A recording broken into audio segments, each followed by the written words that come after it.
Hey, future me here again. Wanted to give you a little bit of an intro into this episode. Like I said before, all of this stuff was filmed over a period of time. It's been a little bit of time, in fact. If you haven't noticed, I lost a little bit of weight. If you were thinking that, well, thank you for noticing. In this episode, I finally get out there and try some of these techniques on a basic level, and I bring you along with me. This episode is going to be a little bit more of a vlog style, out in the field type thing, and then afterwards, we're going to come back, take a look at some of the pictures, and go from there. So let's get started. Let's get the Cinnabars in. Slap that color grade on. Let's get to it. Okay, so here we are with the beginning of our hours and hours of practicing our photography. One of the interesting things I'm noticing right now is because of the time of the year, being in the woods, things are starting to become a little bit more monotone in color. Ironic, I'm the one making a comment about that. What makes it interesting is there's nobody around. What makes it interesting is how much more creative you need to get with your shots, because you can't rely so much on the vibrance of the colors, the changing of the leaves. A lot of them have changed, a lot of them have fallen, so there's that. So straight away, one of the things I'm noticing that makes this whole 20-hour thing really interesting is my initial impression was like, well, how do you apply 20 hours to photography? How do you get 20 hours of hitting the shutter? Because the time that you're not taking pictures, how does that fit into 20 hours? The interesting thing, I'm starting to understand now when you see people, and sometimes facetiously doing that thing with their fingers where they're looking around, it's because you're starting to look at things from a particular frame. When you apply the rules of photography that we're starting to learn, that makes it more clear why they're using their fingers, because you start seeing the world through your viewfinder in a sense. And so as I'm walking through here, I'm looking around, both from a photo and a video perspective. As you walk around, especially when you have your camera out and you're intending to shoot photos, everywhere you look is accumulating hours, because you're learning how to view things. You're learning, you're looking at something in a particular perspective, and you start to wonder, well, how will it look if I use the rule of thirds? If I don't center the shot, how would it look if I try to add more negative space to that particular shot? But the other thing that I've begun to notice, if you think of what the purpose of negative space is, for example, the whole point of it is to use the grandeur of the background to bring focus to a particular subject, whether it be to make it look smaller or to make it look larger. I just stopped at a spot of something I found very interesting. If you take a look at this, compared to the background, it's interesting. I wonder if this falls into the category of negative space. I mean, why not, right? It's sort of, I don't see why it couldn't apply. That perhaps color can also be used to create negative space. And it's funny because as I'm standing right here looking at that, further down, I don't think I can get down there, but there's a log covered in moss, and it's surrounded by just the brown of the leaves and the trees. Again, it comes back to, you might not be hitting the shutter for 20 hours, but as soon as you get into the mode of wanting to take photos and wanting to use the rules, you're looking at the world with those rules. And it's almost like, as long as you have it in mind, anywhere you look, you're constantly practicing your photography, because the only difference is you don't have a shutter button to hit when you're looking. Speaking of looking around, because I only have this camera, it's kind of cumbersome to switch between photo and video. So what I'm gonna do is I'm gonna shoot a bunch of pictures, and afterwards I'll sit down and we'll talk about some of the pictures that I've taken and the comparisons that I'm finding, the contrasts that I'm finding, and then I'll show them as we go along as well. But for now, I'm just gonna shoot a bunch of photos and meet you back here. And we're back home. I just uploaded the photos onto my computer, sifted through a bunch of them, picked the ones that I really liked, and also picked the ones that I think really accentuate the crux of what we've been learning, especially with regards to exposure triangle, rule of thirds, and particularly playing a little bit with exposure. Let's get into this. I've got 15 pictures here. 1, 2, 3, 4, 5, 6, 7, 8. Got a couple pictures here that I selected. And the first pictures I shot were right off of the parking lot. Now this is, as we can see, a 16mm lens. I had the aperture wide open at f1.4. ISO was at 100. I pretty much never bumped the ISO for the entire time, partly because I was trying to stick to that rule, but also because it was bright enough I never needed to bump any ISO. The main difference I was looking at here is I wanted to see what the effect of a 16 and a 50 millimeter was. If we take a look back on this picture, it's not quite obvious because so many of the lines are horizontal, but there is some level of, feels like there's bending going on. So that was a really cool comparison to make as we go on here. So here's another example of a couple of leaves that I found kind of standing out. And this is something I'm going to get back to. I mentioned it back when we were actually at the reservation, which is how you can interpret negative space differently. But this is another area where we can compare two of sort of the same photo, trying to get the same composition, but with different focal lengths. And we see that with the 50 millimeter, things are a lot straighter, lines are a lot straighter, things look a little bit more anatomically correct. It looks a little bit more like what your eye sees. And then we look back at the 16 millimeter and it doesn't exactly look distorted, but something about it looks different. And that's really interesting to see when you want to get a particular effect. There's a couple of shots later on that actually will really emphasize the effect that you're getting with that. So the next three photos we're going to look at are the same leaf, the same little tree, obviously, and it's with the same lens. It's the same 16 millimeter, all the same settings, same shutter speed, same aperture, same focal length, same ISO.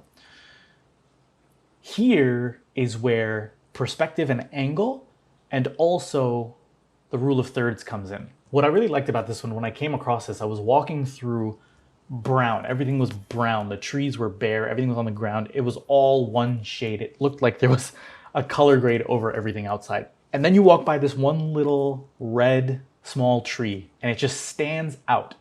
Now we look over here, the perspective's changed. I came from up top. It really changes the way the picture feels.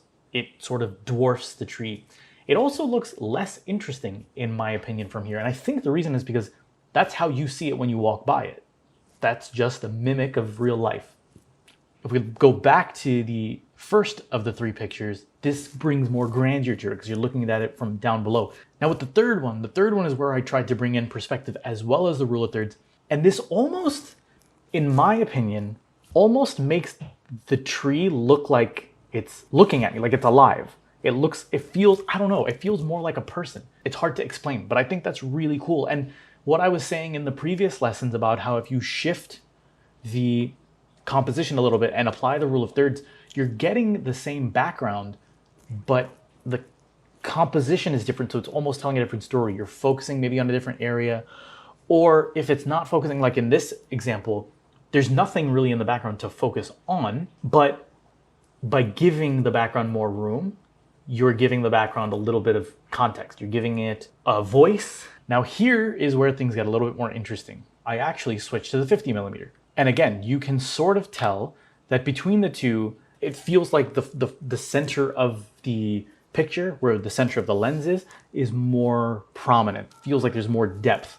The other thing that's interesting though is if we look at this one, which is 50 millimeters f1.8, and we go back to this one, the blur in the background isn't exactly too different. It's a little bit different, but if we go back and think about the calculation for f-stop, right? It's focal length divided by your f-stop number. So 50 divided by 1.8 is going to be a much larger number. Well, let me calculate it. 50 divided by 1.8, 27.77777. So 28 millimeters is the aperture opening on a 50 millimeter lens at f1.8. Now, if we go back to the 16 millimeter, 16 divided by 1.4, we get a lens aperture opening of 11.5. Maybe that's why at a particular f-stop, a longer focal length will have a shallower depth of field. If we continue on here, this is another example of, it's the same shot, but I went to landscape instead of holding it portrait mode. And this again emphasizes somewhat of the rule of thirds, but this is also something that stood out to me in terms of negative space. Pardon that pun. But even though the background isn't exactly bland in terms of its population, it's got a lot of trees and it's got leaves and it's got textures and whatnot, the color is very monotonous. So I wonder if other photographers use just the monotony of color as a negative space. And again, another fun way to sort of use the rule of thirds and to change the composition, this time instead of having plant on the right of the composition. I took the plant and moved it to the left and moved the camera over, and now same background, different composition, different story to tell. So the next 3 pictures, I came across a little bit of running water, and there was a mini waterfall there. I put the shutter speed all the way up to 1 second, put it on my little switch pod, stuck it into the dirt, set the shutter speed to 1 second, so it took 1 whole second for the shutter to close.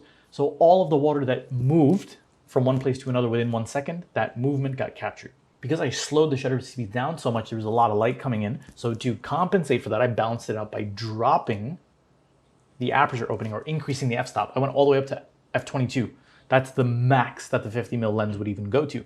ISO is staying the same. So if you go back to picture number 1, where I have the f-stop of 1.8, you look at the background leaves and even the foreground leaves, they're blurry. Basically, the depth of field is the 2 rocks surrounding this mini waterfall. You look at the f22, with a shutter speed of 1 second, you get that smooth, creamy look of the water. But look at the background, because the depth of field, I made it deeper. I dropped the aperture, increased the f-stop.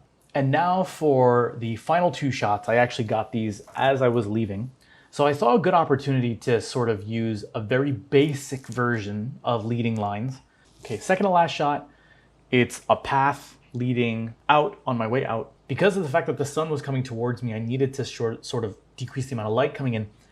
But by keeping the f-stop higher and dropping the aperture, I was able to get more of a depth of the path.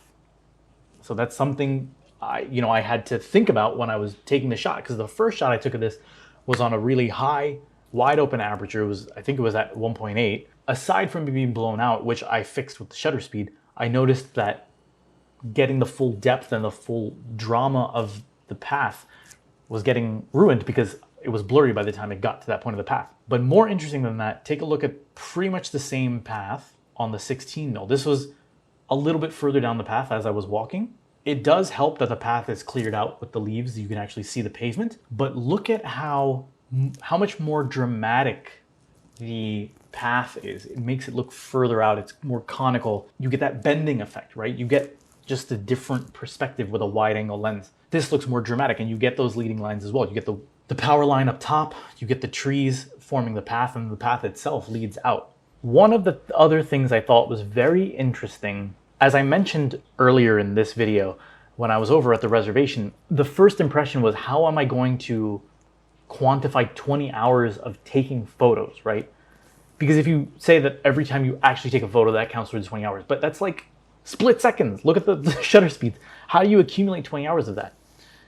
And then it occurred to me that when you're looking around, this happens to everybody, right? I skateboarded for 12 years, and during that period of time, every time I looked at a ledge or a stair set or a rail or whatever, I always thought of how you could skate that. And it's the same thing. When you start looking through the eyes of a photographer, when you start looking for the sake of taking photographs, a camera is nothing but a snapshot of what you see. So as you're constantly looking, you're constantly essentially taking conceptual photos. And that is when it made perfect sense to me why you always see these people in show business doing this. Because it's making the composition, it's making the frame. They're pretending to have a viewfinder, right? They're putting things into, right? When I go out and I set out to take photos, start the timer.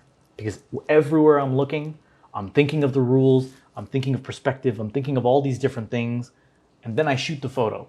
I'm now beginning to understand why people who feel so passionate about photography, I can understand the things about photography that make them so passionate. Because you're literally sharing what you're seeing. I can already feel that I'm gravitating towards landscape photography, but I think that's because on the outset, on a very basic level, it's easier. Not saying that it actually is easier, but from the perspective of needing to set things up. You gotta set things up for product photography, you gotta set things up for portrait photography and all that stuff. It feels like it takes a lot more creativity. I'm pretty sure that's not true, and as I get deeper and deeper into landscape photography, I'm gonna realize how wrong I am. In the meantime, why don't we take this opportunity to do a quick recap on the rules we've applied, and in particular, exposure triangle. All right, so the first and most important concept, the exposure triangle. You've got your triangle, you've got aperture, shutter speed, ISO. The ISO is the artificial increase in light sensitivity to the sensor. You use this when you need to get more light and you've exhausted all other efforts. Your aperture up top, I'm just placing them wherever I want. The aperture is how closed down or how opened up the lens opening is to let in light or to decrease the amount of light coming in. But it also has a secondary effect, which is to increase or decrease the depth of field. So as you open up the lens, you're decreasing your depth of field and you're causing more blurriness in the foreground and background, if that's the effect you want. And if you drop down the aperture, you're getting a larger depth of field. So if you're taking a large landscape, a deep valley, or whatever it is, you want to get more things in focus, you drop down the aperture. Shutter speed is the final point in the exposure triangle that controls how quickly the curtains of the window close in front of the sensor. So when they close quickly, especially if something is in motion, it's going to capture that split-second movement, a frame of movement. It's also going to let less light in because it's closing so quickly, so only so much light can come in. That's another way to control light. If you slow down the shutter speed, you get more things that are happening into that shot. Everything that's happening while that shutter is closing is now populated into the picture, as well as all of the light that got a chance to come in during that period of time. That's how you increase the light. By remembering the secondary effects of each of those, you can figure out how to manipulate one to get the effect of the other. And you can also understand how if you want to maintain the effect of one by manipulating the other, you have to understand what's going to end up occurring. If you're finding some value in this, stick with me. I don't know where the next episode is going to take us, but let's see where it goes. In the meantime,